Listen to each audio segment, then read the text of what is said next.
Assalamualaikum warahmatullahi wabarakatuh. Bismillahirrahmanirrahim. Alhamdulillahi rabbil alamin. Wa afdalus salati wa atammu taslimi ala sayyidina Muhammadin wa ala alihi wa sahbihi ajma'in. Rabbi shrah li sadri wa yassir li amri wahlul 'uqdatam min lisani yafqahu qawli. Subhanaka la ilma lana illa ma 'allamtana innaka antal alimul hakim.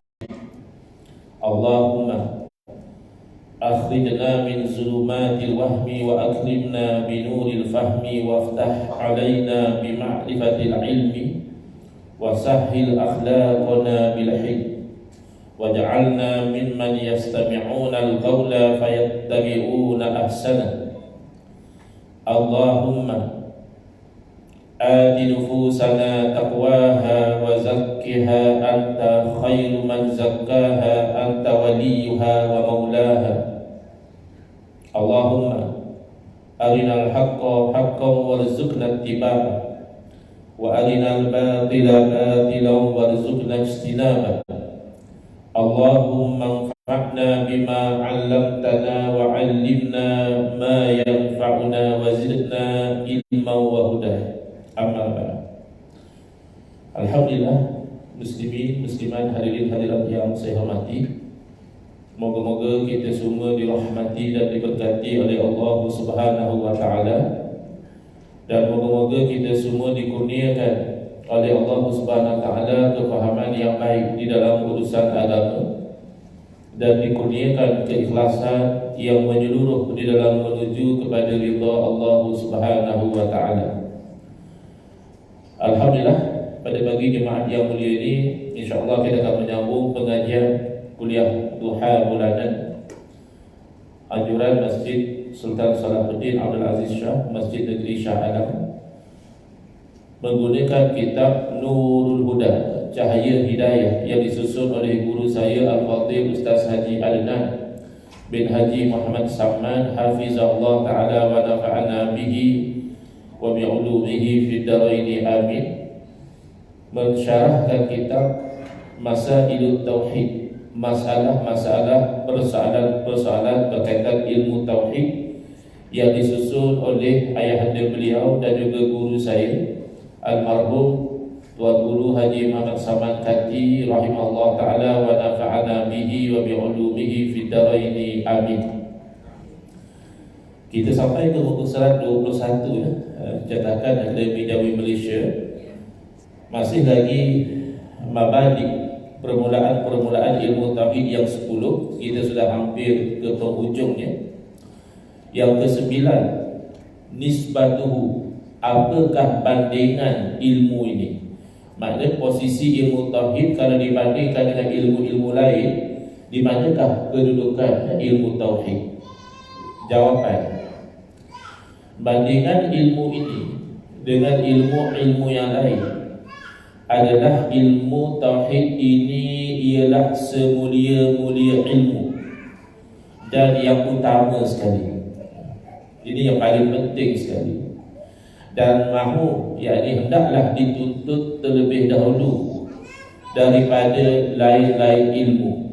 Kenapa posisi ilmu tauhid begitu mulia, begitu tinggi dan begitu penting? Kerana keadaannya, yakni keadaan ilmu ini yang bergantung, yakni berkaitan dengan zat Allah Subhanahu wa taala dan segala rasul alaihi wassalatu wassalam.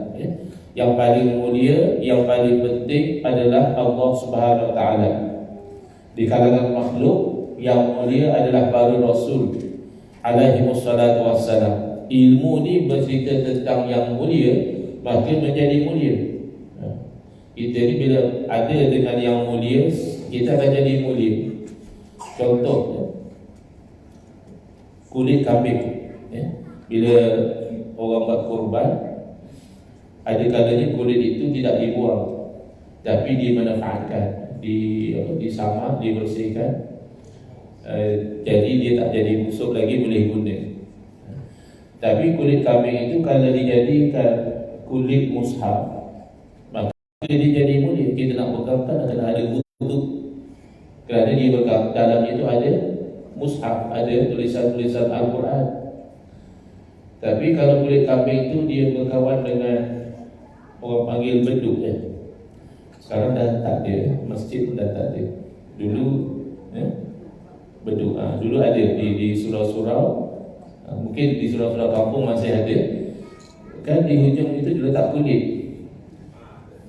Jadi kalau dia berkawan dengan beduk, buatnya dipadu, dia berkali sehari dipukul kerana berkawan dengan beduk. Tapi kalau berkawan dengan Al-Quran, itu kan dimuliakan. Orang ambil wuduk dulu sebelum pegang. Jadi begitulah kita manusia. Kalaupun kita tidak begitu mulia, tapi kalau kita berkawan dengan yang mulia, insya-Allah akan terkena kepada kita kemuliaan itu. Dan sebaliknya, wal-iyazubillah, kalau kita berkawan dengan yang hina, akan terpalit juga kehinaan itu kepada kita. Na'udzubillahi min zalik. Jadi ilmu ini, ilmu yang berkaitan dengan yang mulia, yang paling mulia, iaitu Allah Subhanahu Wa Taala, dan makhluk-makhluk yang mulia, iaitu para Rasul alaihi wassalam. Maka ilmu ini adalah semulia-mulia ilmu.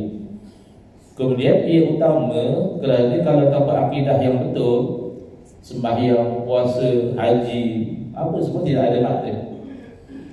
Kalau akidahnya rosak, segala amal soleh tidak diterima oleh Allah Subhanahu Wa Taala. Soalan ini al-mabda al-ashir wal-akhir. Ini adalah asas ilmu tauhid yang ke-10 dan yang terakhir. Apakah faedah ilmu ini? Apa faedah ilmu tauhid? Jawapan, faedahnya ialah mendapat keuntungan dan kejayaan yang berkekalan di dunia dan mendapat sebesar-besar anugerah daripada Allah Subhanahu Wa Taala di akhirat, yakni di syurga. Sebab akhirat itu negerinya, tempatnya itu boleh jadi syurga, boleh jadi neraka. Iaitu kampung atau negeri yang mempunyai nikmat. Syurga itu ialah kampung atau negeri yang mempunyai nikmat yang berkekalan, serta dapat melihat akan zat Allah Subhanahu Wa Taala. Laisa kamitslihi syai'un. Tidak ada yang sama seperti dengannya satu apa pun.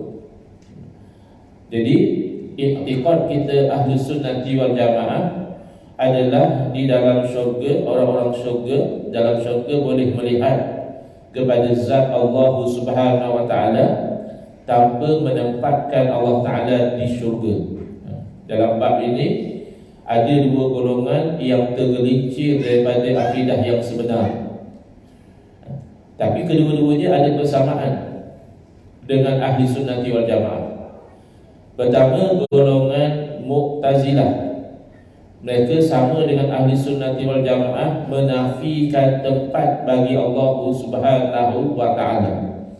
Kerana tempat ini dia hanya berlaku pada makhluk, kepada yang berjisim.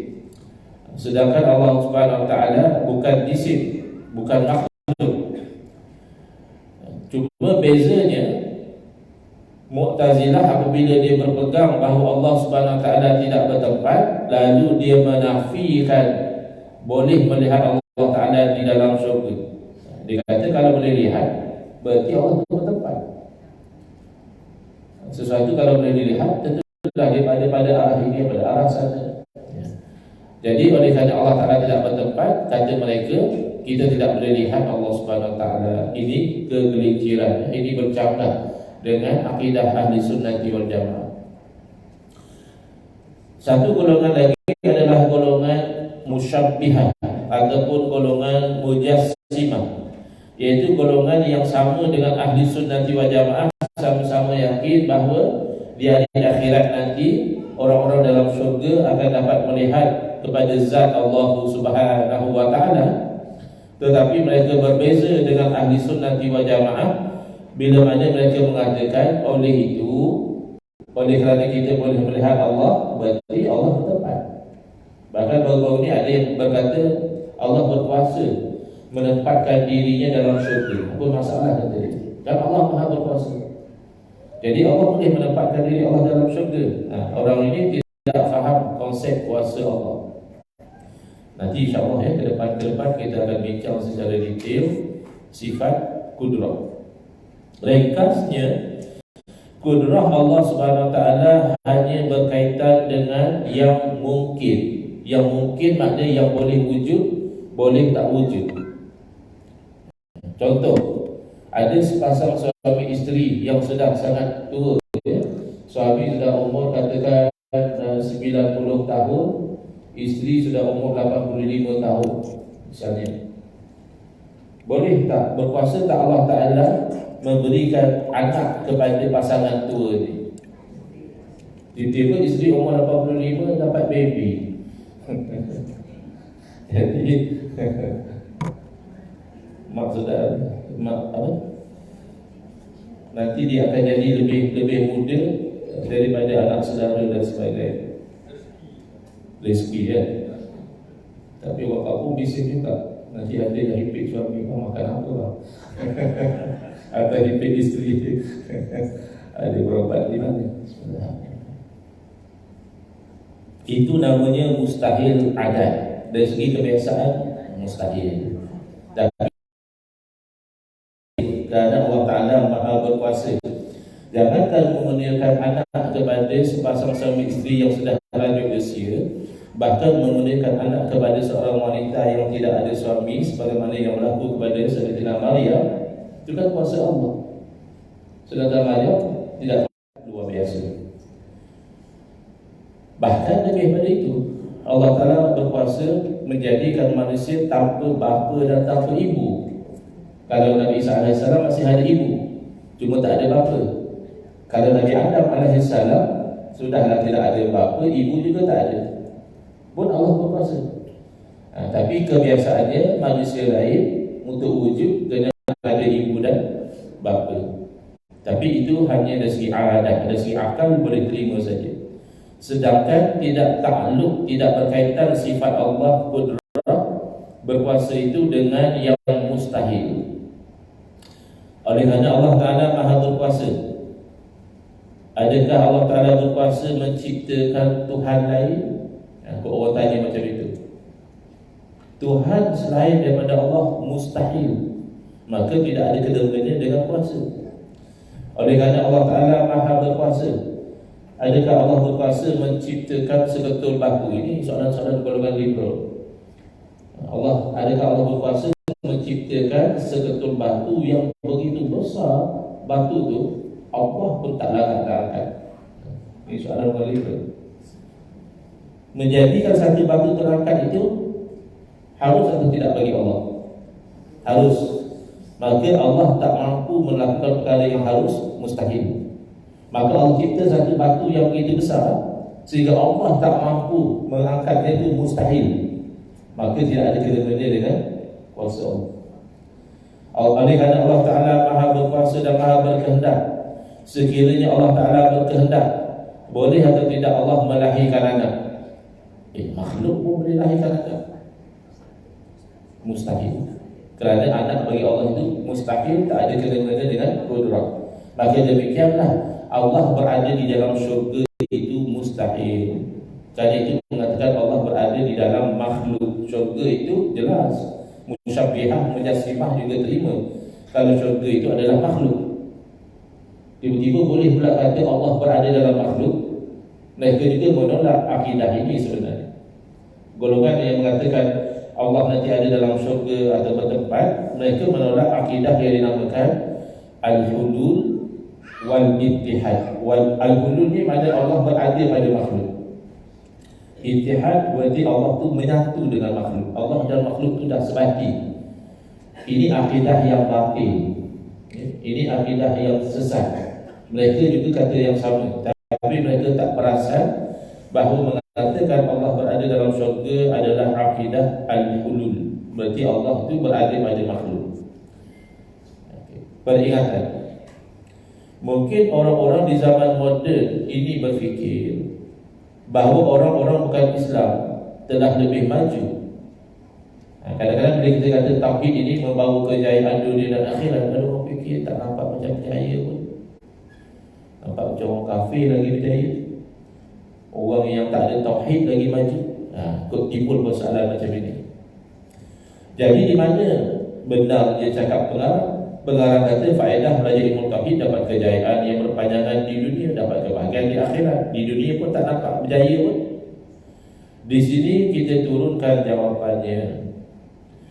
Pertama, maksudnya bukanlah dipelajari tauhid itu dengan menghafal semata-mata wujud, kidam, bakok, itu bukan. Itu sebahagian kecil saja.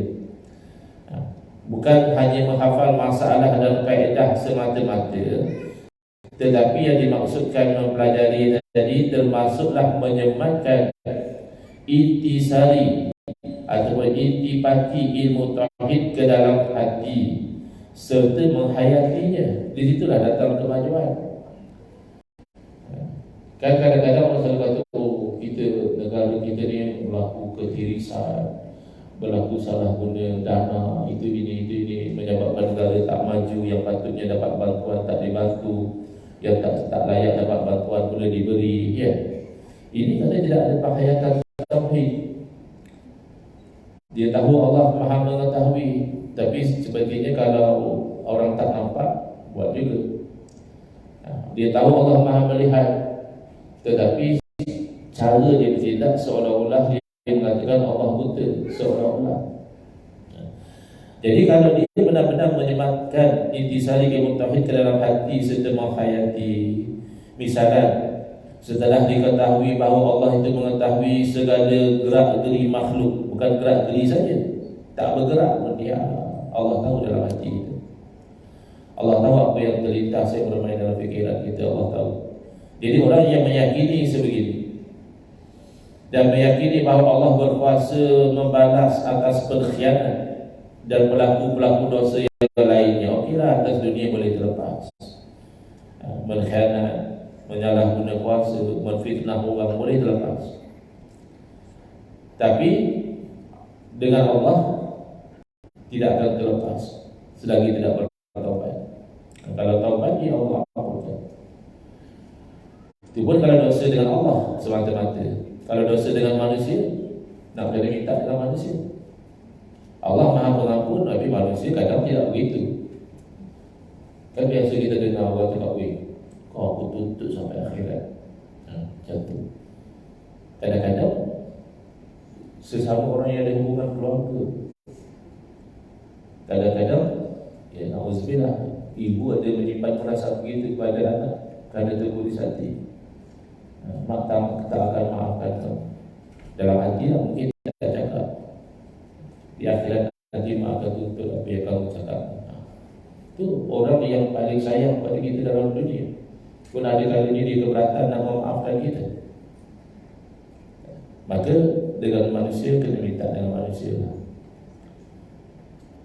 Tapi kalau orang itu memang benar-benar meyakini bahawa apa kesalahannya tidak akan terlepas daripada balasan Allah Ta'ala,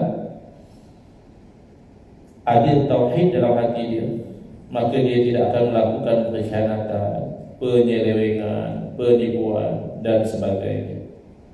Maka alangkah bahagia dan sentosanya sesebuah negara yang rakyat serta pemerintah dan pemimpin menghayati tauhid itu, sebagaimana yang pernah berlaku kepada misalnya pemimpin-pemimpin yang adil di awal-awal zaman Khilafah Utsmaniyah misalnya. Begitu maju kerana pemimpin dan juga rakyatnya itu mengamalkan ajaran Islam daripada tauhidnya, fiqahnya dan tasawufnya. Pemimpin-pemimpin zaman Utsmaniyah masing-masing ada mursyid, ada guru yang membimbing rohani dia. Jadi elok. Kita bimbang kalau zaman kita ni hanya kan guru-guru dijadikan sebagai apa kata orang, perhiasan saja, bukan untuk diikuti nasihat mereka. Na'udzubillah. Moga-moga pemimpin-pemimpin kita juga dikurniakan hidayah dan taufik oleh Allah Subhanahu Wa Taala untuk mereka itu patuh kepada nasihat para alim ulama. Baik, selesai mabadi yang 10. Ada sebarang soalan, kalau saya mampu jawab. Kalau tidak, kita akan move kepada konten dia, masalah ilmu tauhid. Dari segi item sama. Dia akan ada hadduhu, dia akan ada ismuhu, dia akan ada wadi'uhu, dia akan ada mawdu'uhu. Yang last sekali dia akan ada faidatuhu, apa faedahnya. Item dia sama, description berbeza. Takrif ilmu fiqh lain, nama ilmu pun dah lain. Ni fiqh tu tauhid, faedah dia lain, tujuan dia lain, tapi item tu sama. Maknanya kita kata standard form dia tu sama, kena isi apa nama ilmu ni, apa takrif ilmu ni, siapa yang menyusun ilmu ni, siapa, apa subjek matter ilmu ni, apakah tujuan besar ilmu ni, sama je. Tapi kat ruang kosong tu nanti lain-lain lah. Kalau ilmu tasawuf lain pula, usul fiqh lain lagi, faraid lain lagi, tapi item ni sama. Allah a'lam. Lagi? Baik.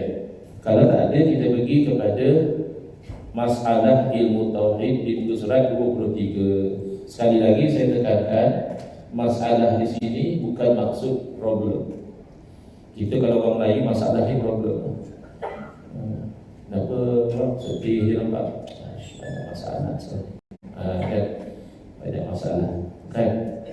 Masalah di sini maknanya adalah issues. Apakah persoalan-persoalan daripada sa'ala yas'alu, bertanya. Maknanya pertanyaan-pertanyaan, persoalan-persoalan tentang ilmu tauhid. Di dalam berapa masalah tersimpan ilmu tauhid ini? Jawapan, ilmu tauhid ini tersimpan ataupun terhimpun dalam 3 masalah, 3 persoalan, 3 perbincangan. Pertama, ilahiyat, ilah, iaitu yang bergantung dengan ketuhanan. Belajar tauhid kita akan belajar tentang ketuhanan. Yang kedua adalah nubuwat, iaitu kenabian. Bila sebut kenabian, termasuklah kerasulan, kerana setiap rasul adalah nabi, walaupun tidak semestinya setiap nabi rasul. Ada orang nabi saja tapi tidak rasul. Apa beza? Nabi dan juga rasul diperintahkan untuk menyampaikan risalah kepada orang lain. Nabi semata-mata tapi bukan rasul untuk amal diri sendiri. Baik, yang ketiga, sam'iyat, daripada sami'a yasma'u, yang berarti dengar. Sama' pendengaran. Jadi sam'i sesuatu yang dinisbahkan kepada pendengaran. Apa dia? Perkara-perkara yang didengar daripada Al-Quran dan Al-Hadis semata-mata. Itu je. Dengan akal tak dapat kita, dengan panca indera tak nampak kita. Habis kamu percaya ada syurga tak? Oh, Quran hadis bagi tahu. Kamu kalau percaya ada sirat, Quran hadis bagi tahu. Percaya ada neraka, Quran hadis bagi tahu. Berbeza dengan ilahiyat. Ilahiyat walaupun tidak didapati dengan panca indera, tak boleh nampak Tuhan, tak boleh dengar Tuhan, tak boleh pegang Tuhan, tetapi akal dapat memahami ilahiyat. Tapi bukanlah memahami hakikat, memahami sekadar yang mampu dengan akal. Dibantu dengan Quran hadis juga. Tentang pertahanan pun kita rujuk Quran hadis, tapi masih ada elemen akal. Kalau nubuat, Quran hadis dicampur dengan akal, dicampur dengan orang yang hidup zaman Nabi SAW, mereka boleh melihat dan mendengar kepada Nabi SAW. Akal boleh fikirlah.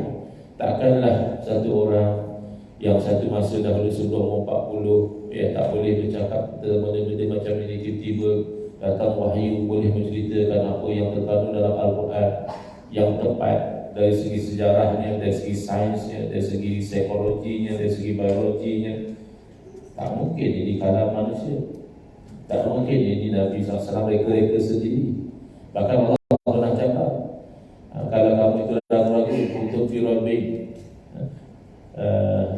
kalau sekiranya kamu dalam keraguan tentang apa yang kami turunkan kepada hamba kami, fatu bisurah, bawa satu surah je, mim miskin, sama macam Al-Quran. Tak boleh. Padahal yang dicabar tu pakar-pakar bahasa. Orang Arab ni kan kalau dia bersyair, seolah-olah kita boleh nampak benda yang kita kata di depan mata. Benda cantik, indah bahasa dia. Tapi nak tiru Al-Quran tak mampu.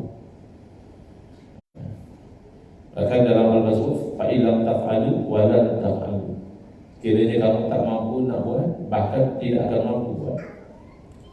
Jadi ilahiyat kita dapat faham dengan Quran hadis dengan akal. Nubuat kita dapat faham dengan Quran hadis dan juga akal. Kalau orang yang hidup zaman Nabi SAW, tambah lagi satu dengan baca indra juga. Boleh melihat akhlak Nabi, boleh mendengar tutur kata Nabi.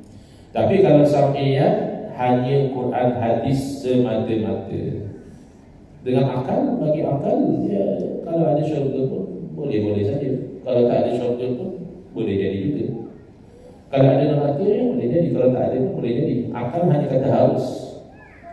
Tetapi bila Quran hadis telah mengisbatkan ada, maka wajib kita mengimani. Makanya dinamakan sam'iyat, perkara yang didengar semata-mata daripada Quran dan hadis.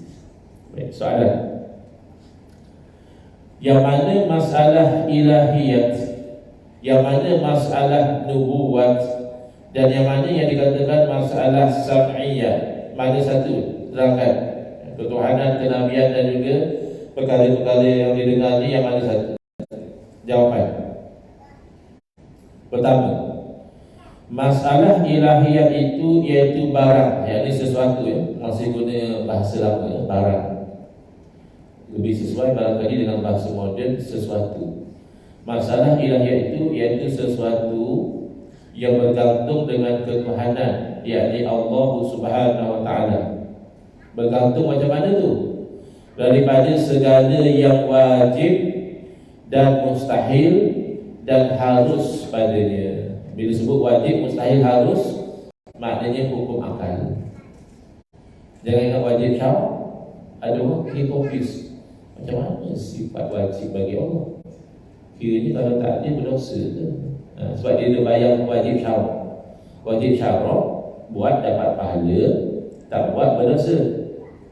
Wajib akal, sesuatu yang akal tidak boleh terima tiada, mesti ada. Apa yang mesti ada pada Allah, apa yang mesti tak ada pada Allah, apa yang mungkin ada, mungkin tak ada pada Allah.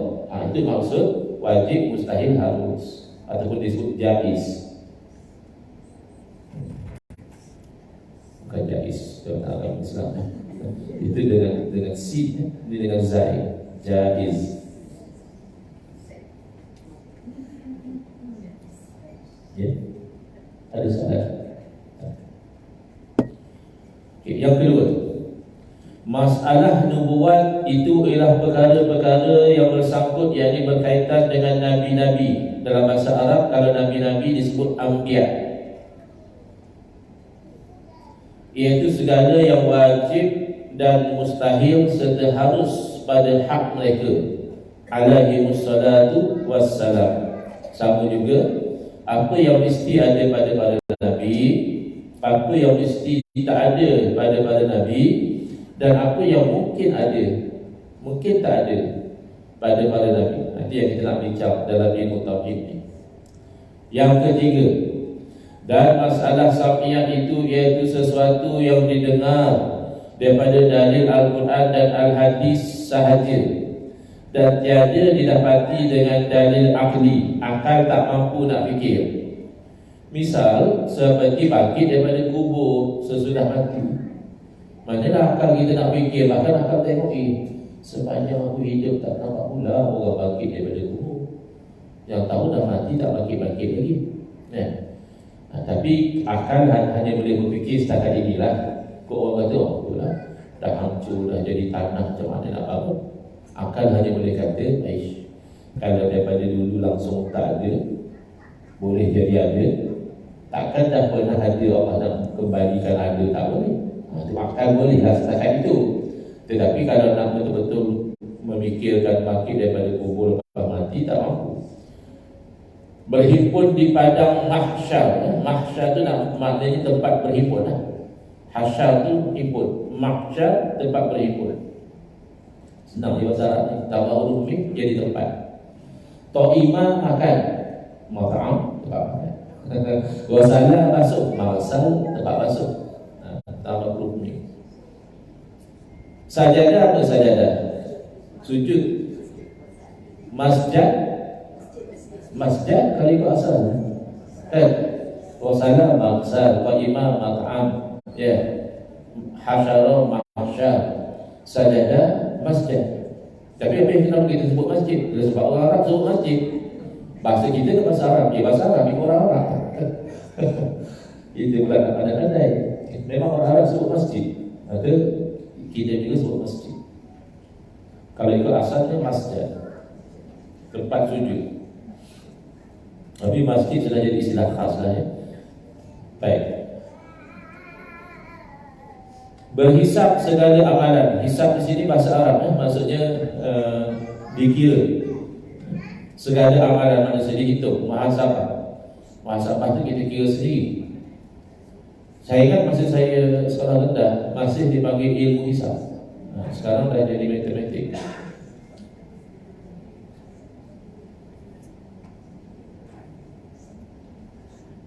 Kemudian as-sirat, titian, syurga dan neraka dan lain-lain lagi. Baik, selesai. Pergi ke muka surat 25. Ini baru pergi pada tempat membahaskan makna hukum. Ini sangat penting kerana saya perhatikan daripada perbualan-perbualan dalam Facebook lah terutamanya, sudah ramai yang tidak faham tentang hukum. Apa takrif hukum, apa jenis hukum. Terutamanya kebanyakan hanya tahu hukum syarak taklifi je. Wajib, sunat, harus, haram, makruh. Itu ramai tahu. Tapi hukum adat ramai yang tak faham. Hukum syarak wad'i masih ramai yang tak biasa dengar. Lagi satu hukum akal. Ada orang dia nak hukum akal pun dia tak boleh biasa dengan hukum adat. Dia kata ni tak masuk akal. Bukan tak masuk akal, tak masuk adat. Dari segi adat tak mungkin, dari segi akal boleh jadi. Ada benda yang dari segi akal boleh jadi, dari segi syarak tak ada. Jadi itu. Baik. Tempat membahaskan, yang maknanya membincangkan makna hukum. Soalan, apa makna hukum dan sebutkan segala bahagiannya, bahagian hukum. Saya cadangkan, saya mana lagi buat nota, buat diagram sikit. Atas sekali tu hukum, ya. Bawah pada tu letak bracket takrif dia, tapi buat 3 line. Sebab nanti akan ada 3 jenis hukum. Itu first layer. Nanti kita akan buat lagi diagram lain. Itu yang ada pen kat iPad. Ni dah nak buat. Alhamdulillah. Itulah maknanya ada pen tu. Senang kita nak draw dalam tablet ataupun phone. Baik. Makna hukum ialah menetapkan sesuatu perkara. Saya tukar pekerjaan tu, ataupun menafikan. Dalam bahasa Arab, isbatul amri au nafyu. Menetapkan sesuatu perkara atau menafikan, itu namanya hukum. Kita kata yes, itu hukum. Jika kata no, hukum. Kerana menetap atau menafikan. Contoh, ada Muhammad, iaitu kita kata Muhammad ada. Hukum lah tu. Atau menafikan, kita kata tiada Muhammad. Bukan Muhammad maksud Nabi Muhammad, contoh saja. Maka itu namanya hukum. Ataupun orang tanya, kuliah duha Ustaz aku pagi ni ada tak? Yang kau jawab ada, Ustaz datang. Hukum lah tu. Sebab menetapkan kata ada. Ataupun menafikan, tak ada Ustaz minta uzur, dia semua misalnya macam tu. Tak ada tu, hukum lah tu. Kerana menafikan. Ataupun menetapkan hukum wajib mengerjakan segala suruhan syarak bagi orang yang sudah akil lagi balik. sampai kepadanya seruan syarak, bukan maknanya duduk dalam tengah-tengah hutan, tak pernah dengar, tak pernah jumpa orang, itu tak mukallaf lah. Tak wajib lah dia. Nak wajib macam mana dia tak tahu. Tapi kalau dia sudah dalam dunia sekarang ni, walaupun tak ada orang ketuk pintu rumah dia ajak masuk Islam, tapi dia sudah dianggap sampai seruan kepada dia. Dia dah tahu tentang Islam dan dia boleh cari maklumat kalau dia nak. Ada orang yang masuk Islam bukan kerana dia dakwah, tapi kerana dia mencari. Dia study, dia kaji, dia baca, dia tanya orang. Tapi kalau memang betul-betul tak sampai seruan syarak, maka itu tidak ada hukum bagi dia. Sama macam orang yang belum berakal, sama macam orang yang belum balik. Serta sempurna panca indera, iaitu ditulis di sini seperti mata, telinga dan lain-lain. Baik, yang dimaksudkan sempurna panca indera ni adalah orang ini tidak buta dan pekak at the same time. Bukan maknanya tak ada tangan tu dia tak mukallaf. Kenapa tak sempurna panca indera dia? Kenapa? Hidung dia cacat. Bukan. Yang dimaksudkan sempurna panca indera, orang yang tidak buta dan pekak pada masa yang sama. Kalau buta sahaja tapi tidak pekak, dia masih mukallaf, kerana dia boleh dapat maklumat melalui pendengaran. Atau dia pekak saja tapi mata dia boleh melihat, dia juga mukallaf, kerana dia masih boleh dapat maklumat melalui penglihatan. Habis kalau daripada kecil pun buta dan pekak, dia nak tahu apa? Jadi kalau dia masa dia dah balik tu baru dia buta dan pekak, maklumat dah sampai. Tapi ini tak, dia awal-awal lagi dah buta pekak dan dia tak dapat maklumat. So macam mana kita dah kata dia wajib? Na'udzubillah lah.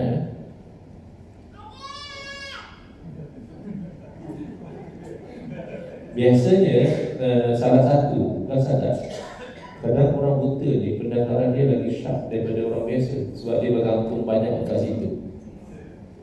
Dan sebaliknya, orang pekak ni mata dia sharp, sebab dia banyak bergantung pada kelihatan. Dia nak bercakap pun dengan isyarat, kalau tak tengok tak nampak dia macam tu.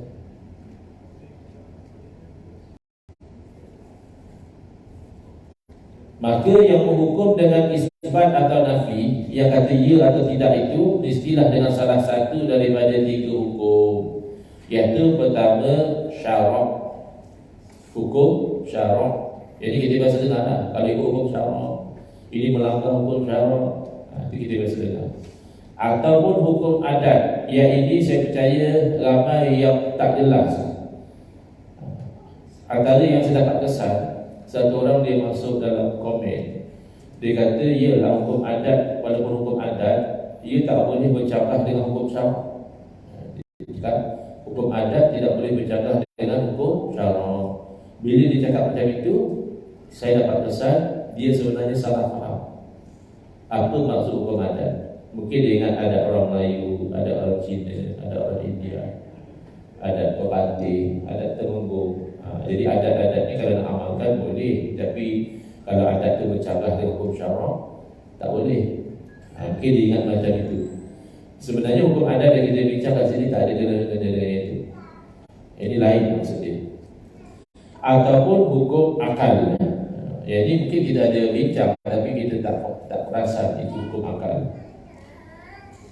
Inilah yang dikatakan bahagian hukum, 3 bahagian, yakni hukum syarak, hukum adat dan juga hukum akal. Soalan, bezakan di antara hukum yang 3 itu? Dan kalau ada 3 kategori, tentulah berbeza-beza. Kalau sama, kenapa dikategorikan? Pertama, jawapan dia, hukum syarak itu ialah kalam Allah, kitabullah, maksudnya perintah Allah, yang bergantung dengan perbuatan mukallaf. Berarti orang tidak mukallaf, perbuatan dia tidak ada hukum. Bahkan yang pertama bergantung dengan perbuatan, benda tak ada hukum. Saya tak pasti pernah sebut atau tak kat sini tentang gurauan yang dilakukan oleh orang yang mengaji usul fiqh. Usul fiqh ni, kalau fiqh kita belajar hukum, apa hukum sembahyang ni, apa hukum buat ni, apa hukum itu fiqh. Usul fiqh tak. Usul fiqh dia belajar hukum diambil daripada sumber mana?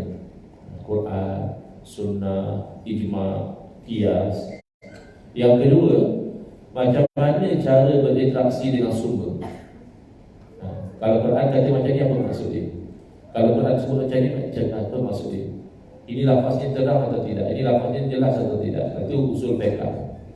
Jadi kadang-kadang orang itu bergurau, kita tak faham. Sebagai contoh, bayangkan kalau ada ustaz dijemput ke kuliah, kemudian dia cakap, tuan-puan, yang sebenarnya babi tidak haram. Agak-agak macam mana pasal itu? Kita fikir, macam ustaz yang dia dapat tahu ya, babi pula kita tak haram ya. Kalau benda-benda yang khilaf tu, okey lah. Dia kalau dia cakap isu dia tak haram ke, okey lah, ada berbicara. Ini babi dalam Quran mana sebut. Padahal secara teknikal, apa yang dia cakap itu betul. Kenapa? Kerana babi adalah benda. Hukum dia tidak bersangkut dengan benda. Tarikh hukum adalah yang bergantung dengan perbuatan mukallaf. Babi itu perbuatan atau benda? Benda. Maka benda tidak ada hukum. Tak percaya? Saya soal lagi sekali. Apa hukum melihat babi? Haram. Tadi kata haram. Yang haram tu bukan babi. Yang haram tu makan daging babi. Maka melihat babi tidak haram. Menyeksa babi, orang pula tengok babi ni, tangkap seksa dia, ya haram. Memang babi itu haram dimakan, tapi haram bila diseksa. Tetap dia makhluk Allah, haram diseksa dia ya. Tapi kalau setakat tengok, ada masalah. Kadang-kadang kita pergi zoo kan, ada juga dia letak babi dalam tu, tapi bukan babi biasa, babi hutan ya. Macam mana tahu babi hutan? Dia tulis ya, dia tulis babi hutan. Macam mana? Hitam sikit. Kalau babi bandar, Masya Allah, hebat juga ilmu babi. Tapi nak bagi tahu hukum dia tidak bersangkut dengan benda. Macam contoh tadi, kalau babi orang kata haram, tapi kalau melihat babi tidak haram. Kalau melihat itu perbuatan yang tidak dilarang. Memakan daging babi haram, jadi itu perbuatan yang dilarang. Jadi perintah Allah ini boleh jadi dengan tuntut. Tuntut ada dua, tuntut buat atau tuntut tegak, atau diharuskan. Okay, saya cuba bagi mind mapping sikit ya. Hukum syara, pertama tulis di bawah tu adalah perintah Allah. Okay. Kemudian buat dua jalur. Satu namanya tuntut ataupun suruh. Okay, dua jalur. Satu tuntut ataupun slash suruh. Yang kedua, jalur lagi satu adalah diberi pilihan. Boleh? Di bawah tuntut ataupun suruh, buat dua jalur lagi, dua pecahan lagi, iaitu tuntut buat, adanya suruh buat. Yang kedua, tuntut tinggal, dalam bracket jangan buat.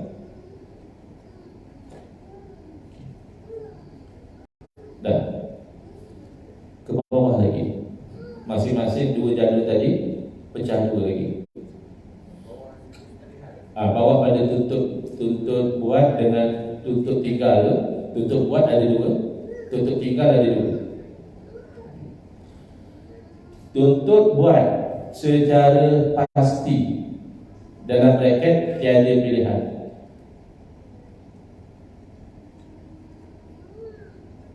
Tak payah tulis tuntut buat tu, tak payah tulis kat bawah secara pasti dalam bracket tiada pilihan.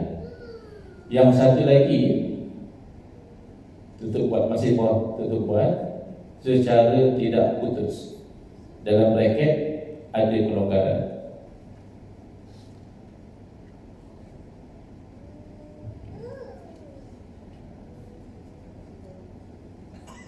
Tak apa, boleh tiru kan? Tak ada, kau jangan tiru aku ni. Ni keadaan saya, boleh tiru kan? Boleh tiru kawan sekolah. Tulis kat sini. Betul juga. Kalau tak buat apa dia tahu baik pun.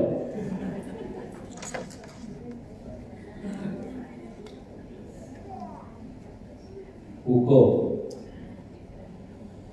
Tarikh hukum. Ya, menetapkan atau menafikan. Bagi 3. Okey. Syarak, adat, akal.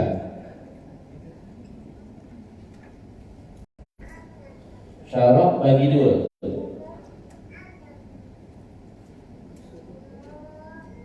Taklifi,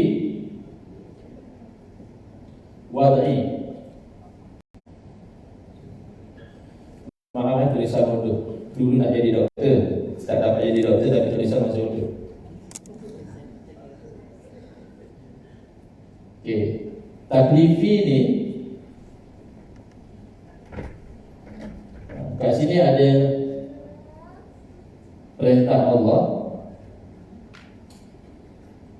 Perintah Allah pecah 2, iaitu tuntut dan pilihan. Di bawah ni kan. Saya tarik ke atas ya, supaya nampak. Jadi saya tarik ke atas. Daripada perintah Allah tu pecah 2. Satu tuntut, satu lagi pilihan. Tuntut ni pecah 2. Tuntut buat, dalam bracket suruh. Yang kedua tuntut tinggal, dalam bracket larang. Tuntut buat ni ada 2. Satu putus, dalam bracket tiada pilihan. Tidak putus. Pandai. Tak cepat cakap lagi. Senang kan? Putus, tak putus. Maknanya ada kelonggaran. Jadi sepatutnya tiada pilihan, ada pilihan. Tapi bila lebih tepat, ada kelonggaran. Tuntut tinggal pun sama. Putus, tiada pilihan. Satu lagi, tidak putus. Ada pelanggaran. Boleh. So, kita letak nama je lah. Yang tuntut buat tiada pilihan, namanya wajib. Kalau buat dapat pahala, tak buat berdosa. Disuruh kita buat tapi ada pelanggaran, ini namanya sunat ataupun mustahab. Maknanya kita buat dapat pahala, tak buat tak berdosa. Sebab kita kata ada pelanggaran. Tuntut tinggal, putus, tak ada pilihan, itu namanya haram. Kalau buat juga berdosa. Tuntut tinggal, jangan buat, tapi tak putus, ada pelanggaran, namanya makruh. Kalau kita tak buat, dapat pahala, buat tak berdosa. Yang satu lagi pilihan, namanya harus ataupun mubah. Ini ada 5 hukum syarak yang taklifi.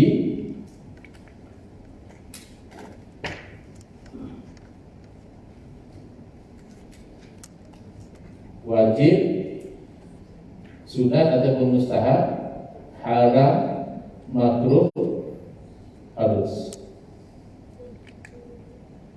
Jadi kita biasa dengar haram, cuma nak diagram dekat dia saja.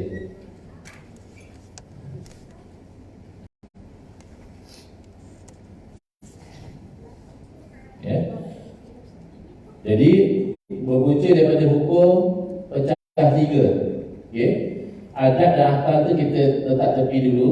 Kita fokus kepada syarak. Syarak ada dua, taklifi dan wada'i. Wada'i kita letak tepi dulu. Kita fokus kepada taklifi. Taklifi ni ada dua, satu tuntut atau satu lagi diberi pilihan. Tuntut pecah dua.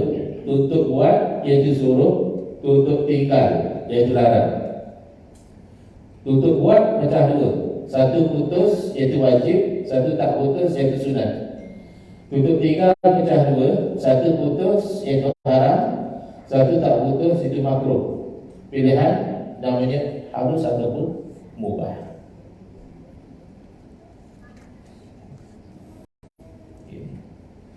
Selesai. Jadi yang penerangan tu sama je lah.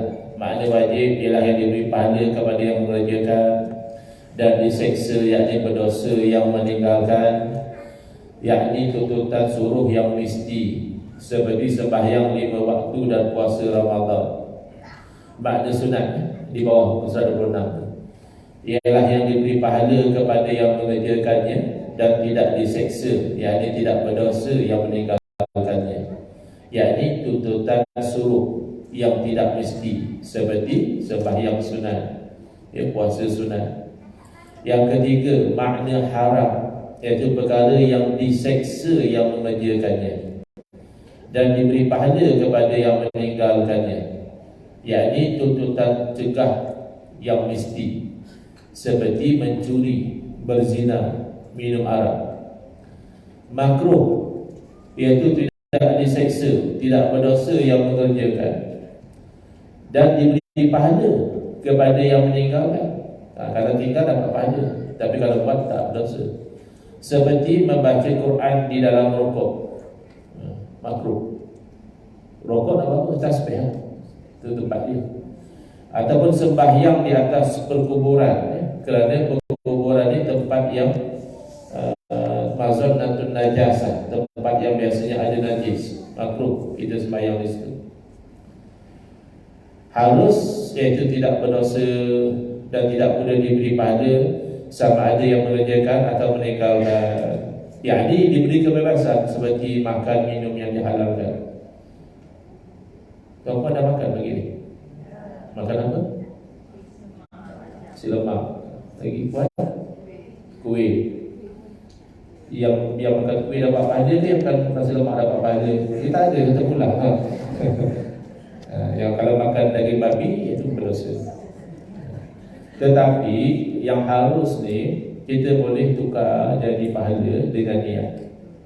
Contoh, makan ni dengan niat supaya bertenaga untuk beribadah, dapat pahala atas niat.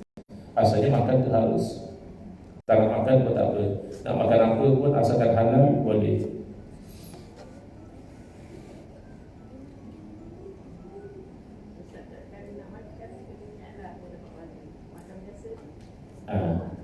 Boleh. Dia benda yang harus ni strategi, sebab kita kan sepatutnya beribadah. Kita nak beribadah, sembahyang, fikir setiap masa pun kita kadang tak larat. So strateginya kita convert yang ada menjadi ibadah. Makan ada, tidur ada, bekerja tu ada, tapi kita convert jadi ibadah dengan niat dan cara. Maknanya niat kita tu betul, aku makan ni supaya aku sihat, dengan aku sihatnya aku boleh beribadah. Tetapi cara juga kena betul lah. Kalau niat saja betul, cara tak betul, tak boleh lah. Contohnya orang tu supaya dia segar, dia kata, kawan-kawan kata kalau minum arak segelas tu segar. Aku minum arak ni kerana nak segar beribadah. Niat tu dah bagus, tapi cara tak betul, haram. Kan satu masa dahulu kecoh orang kata boleh jadi pelacur dengan niat nak cari nafkah. Cari nafkah tu betul, tapi jadi pelacur tu tak boleh. So niat yang betul tu tidak menghalalkan. Dia kena dua-dua. Niat mesti betul, cara mesti tidak melanggar syarak, syariat compliant, baru boleh. Tidur, saya tidur ni dengan niat supaya saya nanti bertenaga untuk bangun solat tahajud misalnya. Jadi tidur tu dapat pahala. Tapi cara pun kena betul lah. Jangan mentang-mentang kita nak solat tahajud, kita tidur sampai tak sembahyang zuhur. Itu cara yang tak betul. Gitu. Wallahu. Baik. Next, insyaAllah kita akan pergi di muka surat 27 untuk menerangkan hukum wad'i. Kebanyakan daripada masyarakat kita kurang biasa dengan hukum wad'i. InsyaAllah kita akan terangkan pada kuliah yang akan datang. Bulan Ramadan ada kuliah Tuhan macam biasa. Apa beza halaqah dengan kuliah?